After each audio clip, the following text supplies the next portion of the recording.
Yeah!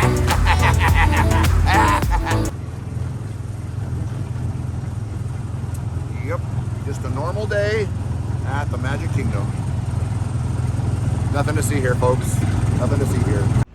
What is up, everybody? Welcome back to yet another episode of The Single Rider.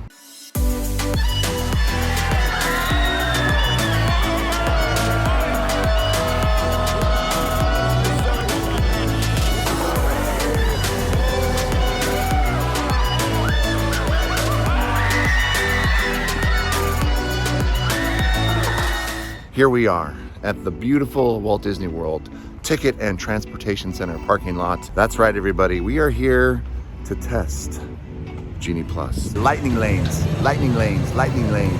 Say that 10 times fast. No, we're not actually purchasing Genie Plus, but rather we're gonna see exactly what we can get done without it. Lightning lanes, do you need it? Let's go, guys, let's go have some fun.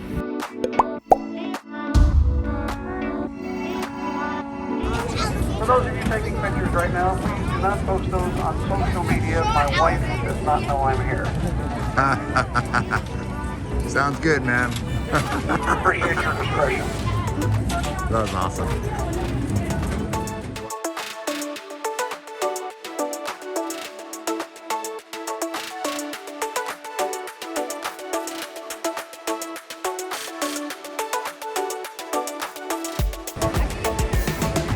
All right, you guys, walking down Main Street, you can see quite full here.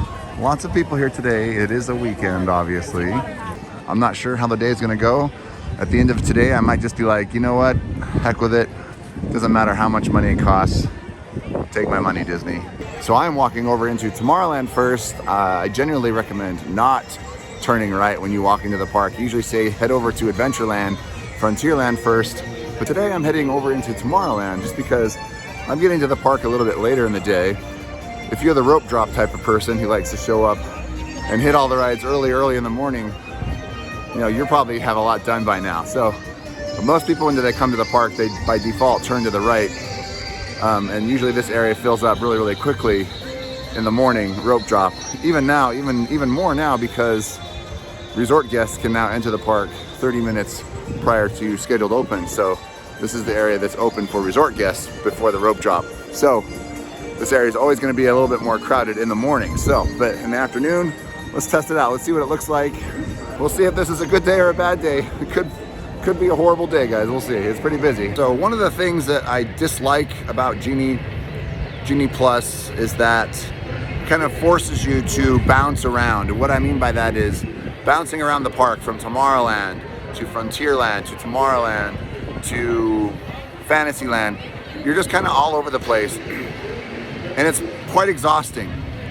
True, you're not standing in lines, but you're doing a lot more walking. And Disney knows this, and they know that you're gonna be passing by popcorn stands and by ice cream shops and by restaurants and retail locations, and that you're going to be more tempted to spend more money, even though you're already spending more money. You're already spending the $15 per person to use Genie Plus. And then, oh, let's just make them walk a few more extra miles. They're gonna need some more calories, more churros, more popcorn, more ice cream, more meals, spend some more money on pins while you wait for that lightning lane window to open. I know what you're doing, Disney. I know what you're doing. And it makes sense. It's a business, you wanna make money, and I get it, but at what cost? Is it costing the experience of the guests? Is it worth it? Is it worth it? I don't know, guys. I'm a little discouraged over here in Tomorrowland. There is a lot of people over here. Space Mountain says it's a 40-minute wait. We're gonna go hit up Space Mountain first. Let's see how long it really takes. Right now it's 1 o'clock. Let's go jump in line. Let's see if we can get out before 1:40. All right, just in my 2 minutes walking over here, the ride jumped from 40 to 50 minutes. Let's go get in line, you guys. Let's see. All right, we've been waiting for about 20 minutes and we are into the main room loading area. Not too bad.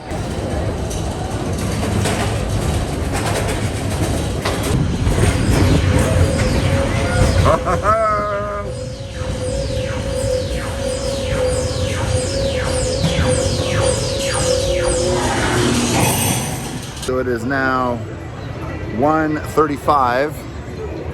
So it only took me 35 minutes to wait through the queue and exit the ride. So there's about a 20-minute variance based on what's posted versus the actual wait. And that can be from either one of two things. One, Disney's just fudging their numbers to encourage people to use Lightning Lane or to purchase that Lightning Lane selection. Or the cast members are doing an amazing job getting people in and off that ride. I'm gonna say cast members. Yeah, I'm gonna go with cast members being awesome. You guys are awesome.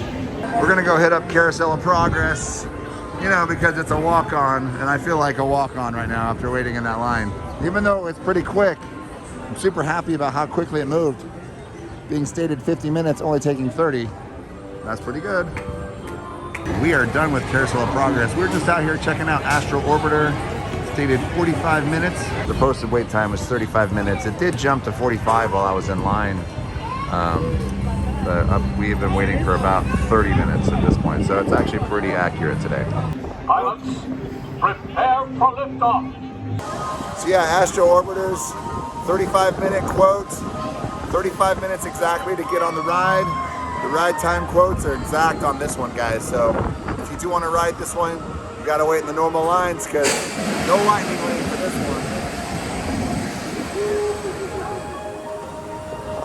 one. Let's go up.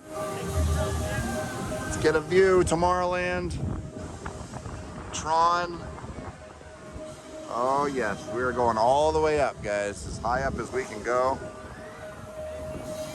Oh yeah. Oh, we are definitely leaning. We are all the way up, guys. Always a good time up here. All right, guys, Astro Orbiter is done. It was exactly 35-minute wait. That's what the posted wait was. We're heading over to People Mover now. Right now, stated 35 minutes as well. The line is pretty long, but let's see if 35 minutes holds true today. 30 minutes, guys.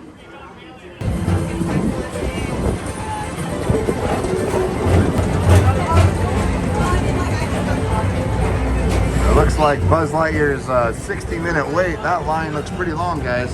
That's where we're headed next, I think. I don't know. It's not one of my favorite rides, but I'm trying to be objective today and do attractions that I know most people are going to want to do on their vacations. And obviously Buzz Lightyear is a very popular ride, so I feel like I should do a proper test of the wait times of that ride. So I think what I'm going to do is go hit up Speedway. We'll try and come back and hit up Buzz Lightyear later in the day. This queue tends to slow down later on around dinner time. The wait typically goes down to 30 minutes or so. So we'll come back and try that one a little bit later. But we're gonna head over to Speedway and we're gonna hit up that one first.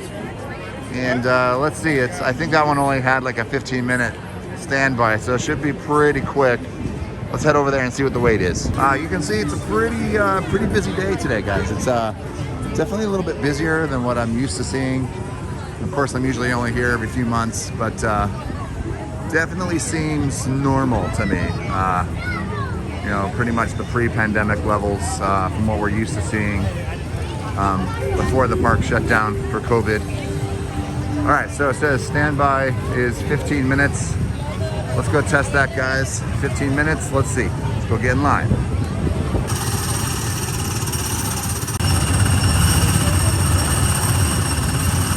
This little kid has his arm stuck inside of the banisters here.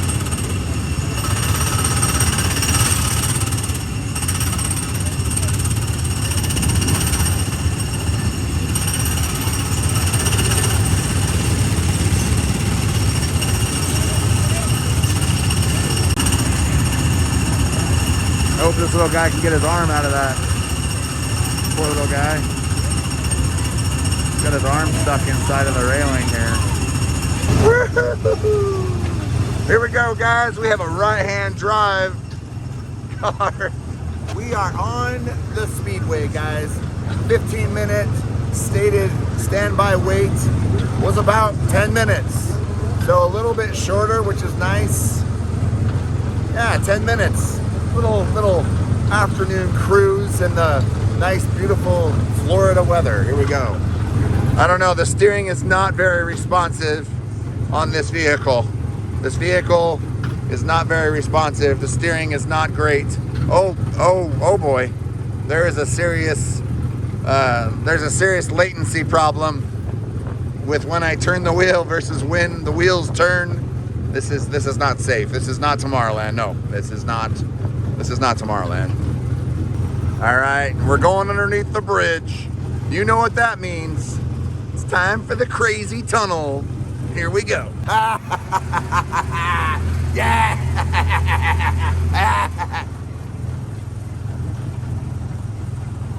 Yep, just a normal day at the Magic Kingdom.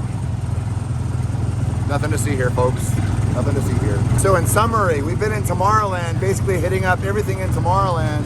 And we've hit up pretty much everything. Space Mountain, Astral Orbiters, People Mover, Carousel of Progress. We haven't done Buzz, and we have not done, what's the last one? We haven't done Laugh Floor yet. We've got 2 more to go in Tomorrowland. So yeah, we're doing pretty good. We've only been here for about 2 hours. And we've done all of these things without lightning lanes, without Genie Plus. We're just hanging out in Tomorrowland. We're doing everything that we want to do in this land. No need to be bouncing around all over the park, doing different things at different times, following what the phone tells you to do. No, you don't need to do that, guys. Just come to the Magic Kingdom or whatever park that you're at and just go on the rides you want to go on in the order that you want to do them in. That's what Walt wanted us to do from the very beginning. He wanted us to come here and enjoy the lands. He didn't want us to be bouncing around all over the park. Tomorrowland, Frontierland, Fantasyland, back to Tomorrowland, to Adventureland. No, this is the way you're supposed to experience the parks. You don't need the lightning lane. At least that's my impressions right now. That could change as we have some of the biggest attractions to wait for, namely the mine train. It's gonna be pretty tempting not to book a lightning lane reservation for that. But I'm not gonna do it, guys. You don't need it. We're gonna see, we can do everything that we wanna do without Genie Plus, without the individual lightning lane selections. We're having a great day. It's beautiful. Woo-hoo-hoo. Number 36, baby. All right, caution, caution. We gotta slow it down here. Gotta slow it down. This little boy, he's still got his arm stuck inside the railing over here. Poor little guy. Oh. All right, another great ride on the Tomorrowland Speedway. But I think you guys get the point. We're doing pretty well without the use of Genie Plus or lightning lanes. This video could get pretty long if I did the entire park all day. So we are gonna just cue a montage of everything that we're doing after this point. Let's just go see what all we can get done while we're here. Without lightning lanes, none of that fancy stuff. Just being at the parks, doing what Walt Disney intended us to do, have a great time for just the standard admission price. Wait, before we cue the montage, I will be coming back at the very end of the montage with my final thoughts. Are lightning lanes necessary? Yes or no? All right, cue the montage now. Oh, no, right now. You can start the montage and go.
up, everybody? In case you couldn't tell, I'm not at the Magic Kingdom right now. No, I am actually in my hotel room, and it's the next day. My cell phone actually died, and I meant to do like an end of video conclusion last night at the Magic Kingdom, but we all know how it is leaving the Magic Kingdom. There's a lot of people. It's not quiet at all. There's lots of people buying souvenirs and refilling their popcorn buckets and taking pictures and all kinds of madness. So my phone died right there at the monorail station. I was actually filming and it just died. So here comes my end of video conclusions. And just overall, I feel like I was able to accomplish pretty much everything at the Magic Kingdom that I wanted to. Got to do most of the main attractions. I think the only one that I didn't get to do was Peter Pan. And if you consider that a must-do attraction, then you would definitely want to rearrange your day to be able to do that. But the wait is always around 60 to 80 minutes. And it really never ever dies down until after the fireworks, like really late in the evening. Same thing with Mine Train. I was able to get on pretty quickly onto that. But I guess the general theme is most of the wait times that were posted were significantly higher than the actual waits. There were a few that were actually like dead on, like Astro Orbiters and a few others, if I recall. But for the most part, I would say on average 10 to 15 minutes below the actual wait time was below the posted wait time. So, and I know a lot of times people will be like, oh man, I don't want to wait 60 minutes for Splash Mountain. But let me tell you, when I got in line for Splash Mountain, it said 45 minutes, I think, but it only took me, I think, 18 minutes from when I got in line to when I was loading. So take that how you will, I guess. I think Disney Genie Plus, I know I said it right this time. I've been saying Disney Plus for a minute, but I think Disney Genie Plus is a worthwhile service depending on what your goals are.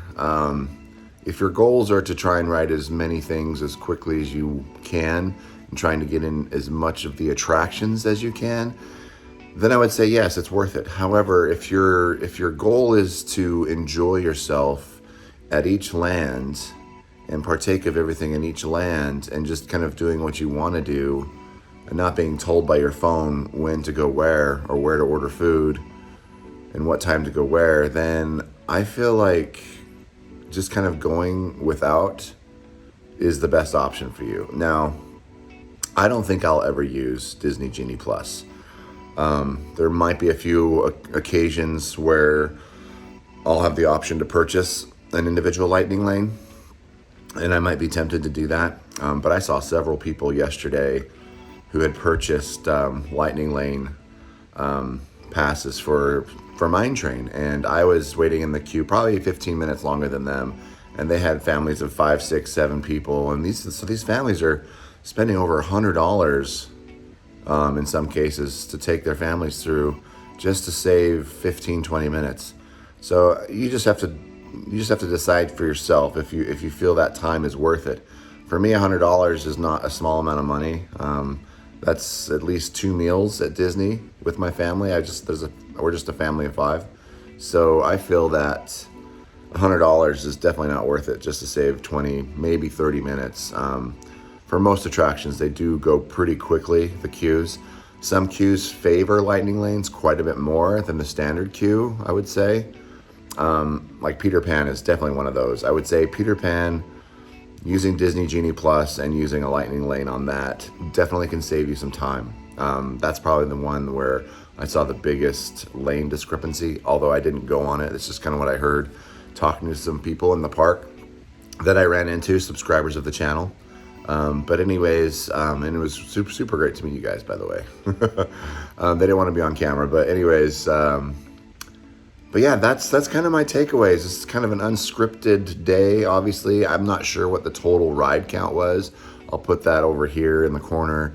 What rides I went on. I even went on rides multiple times. I think I did Space Mountain a couple of times. I did People Mover like 3 times. So yeah, I mean, and I enjoyed myself, and I wasn't there at rope drop. You know, I didn't have to wake up super early. I got there at afternoon. You know, like I know a lot of people like to sleep in on their vacations. I'm one of those people.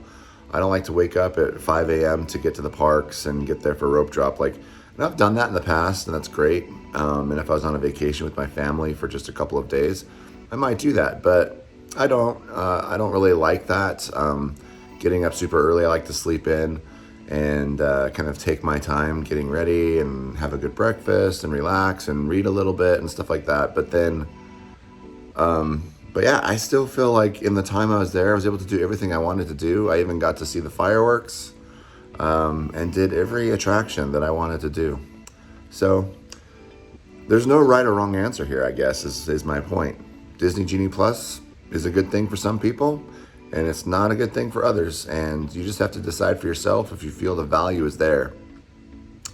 But if you're like me and you like to be a bit more spontaneous and just kind of do random things and really take it all in and spend your time at each land one at a time, then it's probably not for you. But if you got lots of money and you've got, just the goal of doing every single attraction, maybe it is for you. But we'll just have to decide. I don't know. Maybe things will get ironed out and things will change. And I'll definitely keep you guys updated. But anyways, guys, I want to say thank you so much for watching this video. I'm not sure how long it ended up being, but thank you for those of you who stayed to the end. If you're not subscribed, please consider it. It definitely helps me out. I'm just a super small YouTube channel, obviously, but every single one of you who support me means the world to me. So thank you so, so much. I don't do this to make money or anything. I just do this because it's fun for me and I like it. And I'm a Disney fan for life. So anyways, guys, keep being awesome. Be true to yourself and we'll see you in the next one. Peace out.